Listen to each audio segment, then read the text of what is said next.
Hey, welcome to this quick tip video. My name is Ruben Spiker. I'm sitting here with the Pocket Queen, and she has her top 5 most influential tracks she's going to share with us. They each have interesting drumming parts, and she's going to tell us what, basically what stuck out to her in these tracks and her favorite takeaways. Thank you so much, Ruben. Hello, people of Drumeo. How you doing? I'm the Pocket Queen. And I just want to tell you all 5 songs that have been influential and changed my playing. I would like to start with a song by the Dave Matthews Band entitled "Where Are You Going?" The drummer for this band is Carter Beauford. He's actually one of my favorite drummers in the entire world because I just feel like he's more than a drummer. He is a composer, a drum composer, and I feel like the parts that he came up with for this song, and a lot of their songs, but in this song in particular, just gave the music such a new identity, and it just opened up my creativity at a very young age of the possibilities that can be created from the drum set and how influential it is to the music. It doesn't just keep the time, but it also pushes the song forward, and some of that linear drumming are things and methods that I still use today. So I just want to do a demonstration of a piece of the song that really influenced me.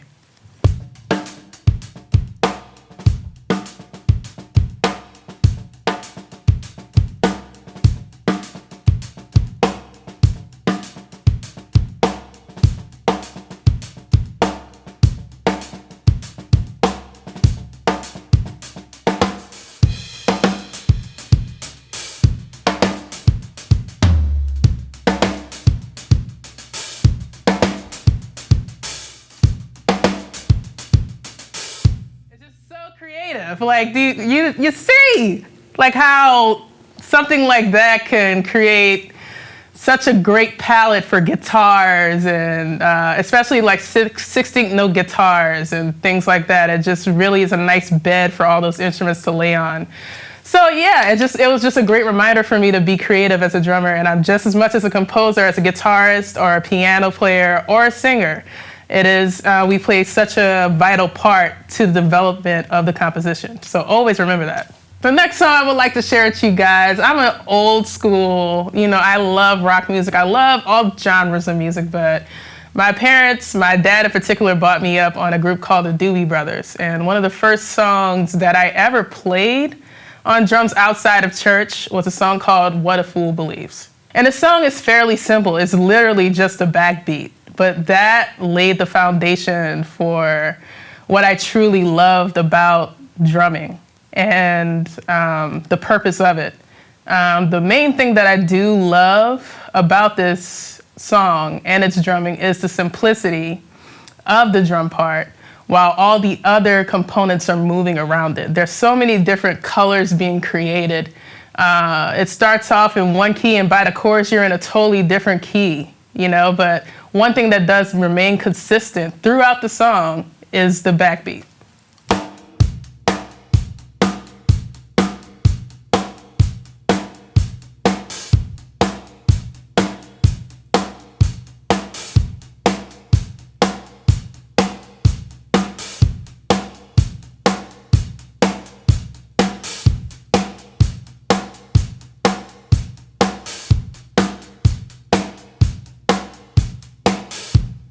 The next track that I would like to talk about, and it really hits home for me, it's a personal favorite because I'm a New Orleans girl and from the South, so I was really influenced by the Meters. Zigaboo on drums, shout out to you, Zigaboo! And the name of the song that influenced my playing is called Cissy, Strut.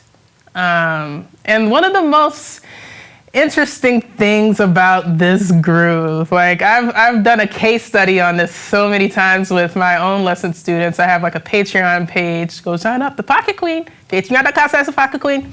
And we were talking about the groove and whether it is played straight or whether it is swung.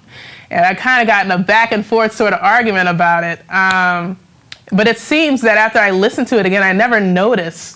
But it is kind of swung a little bit. Like Zigaboo has a way of playing behind the beat, but still being in the pocket, And I think that in itself really influenced my playing, my laid back kind of style of playing that I try to have. And you'll notice that the guitar parts are playing straight while he is a little bit behind the beat. And it creates this very interesting feeling, very like loungy, very relaxed. So yeah, that definitely, that and just being influenced by Cajun culture and all of that, it just really influenced me to pick up those habits. I'll show you.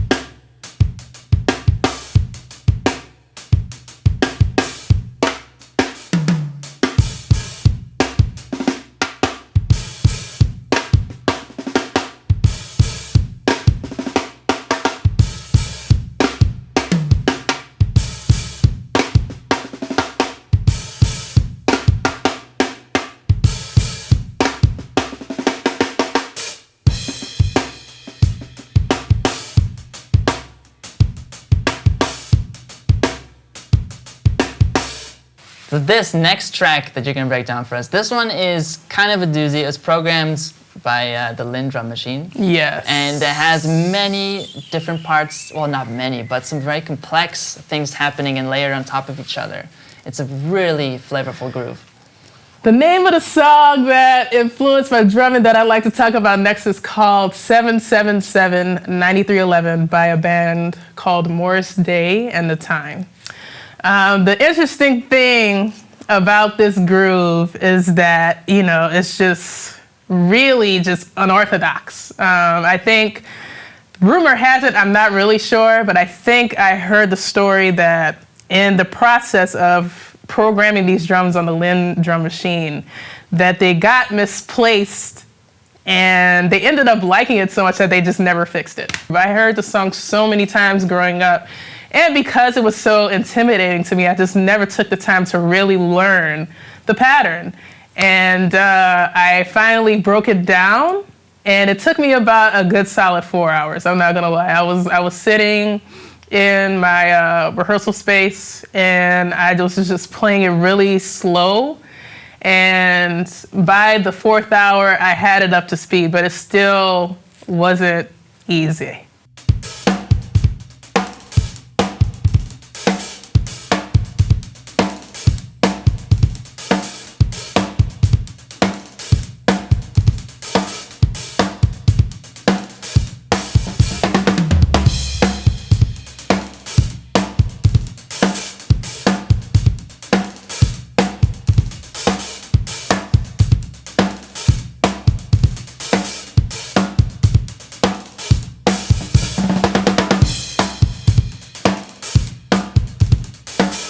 As you can see, there's a lot of different things going on as far as like upbeats, landing on the upbeats on the 1E instead of the 1. It's definitely a song that challenges your syncopation as a drummer and your timing. Like constantly, I'm thinking of 16th notes in my head while playing this, or at least trying to, and not get winded. I need to go running to keep up my stamina and do some cardio. But besides that, with playing this groove, it's just very helpful to have that internal clock already going and feeling the 16th notes in your body. Like this is the click.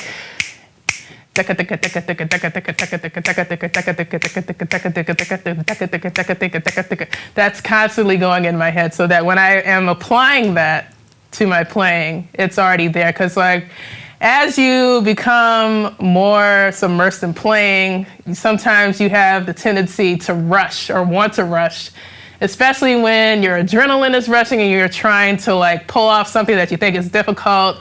It can cause you to fluctuate in time on the upside. So I think definitely having those 16th notes embedded in your head is a very good application that will help you to slow down and feel the groove, feel the rhythm. My main method always is to start at a slow tempo. Like that in itself will help you not only figure out the parts that are played, but actually have a better grasp of the feel, the rhythm, the pocket of the song. So no matter what tempo you're at, you're still creating that same feeling, whether it gets faster or slower. It shouldn't get faster and feel worse, or it shouldn't get slower and feel worse. It should have the same feeling and consistency no matter what tempo. So the last track you had here is a little more of a rock tune, really high energy. What about that track, or what is the track first? And then what about that track made you so excited to like internalize and break down this groove and incorporate it into your playing? I'm a huge fan of alternative rock music. I love The Police. I love Stuart Copeland. Shout out to you, man. What's up? And so this next song that really influenced my playing at a young age was called Message in a Bottle.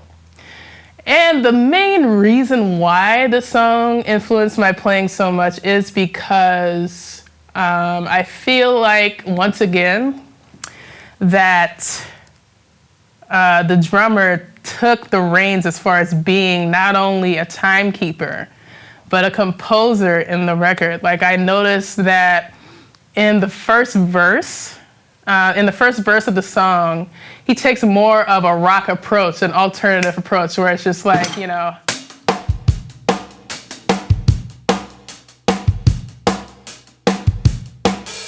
that was his approach for the first verse. And then by the time we get to the second verse, he's now in this sort of like roots reggae vibe where it's like,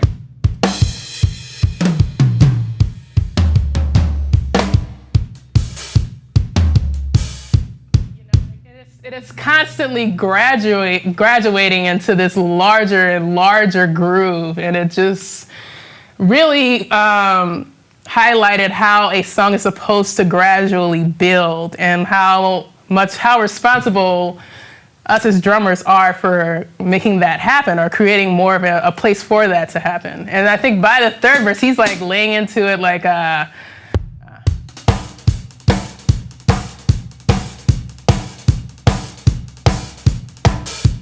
it's never the same thing over and over. You as drummers have so much power to take a record to a new place and to a new dimension, and to create new soundscapes, you know? So I think that was like something very important to me, and something that I've taken with me as far as being a drum composer. Thank you so much for sharing all those grooves and songs with us. And anyone who's watching, make sure you download those songs or listen to them on YouTube and slow them down. You can break down the tracks. Make sure you check out her tip of beatboxing those rhythms to get them down. And we'd love to hear what your top 5 favorite songs are and how they've influenced your drumming. Leave a comment below the video, and we'd love to start the conversation. We'll catch you later.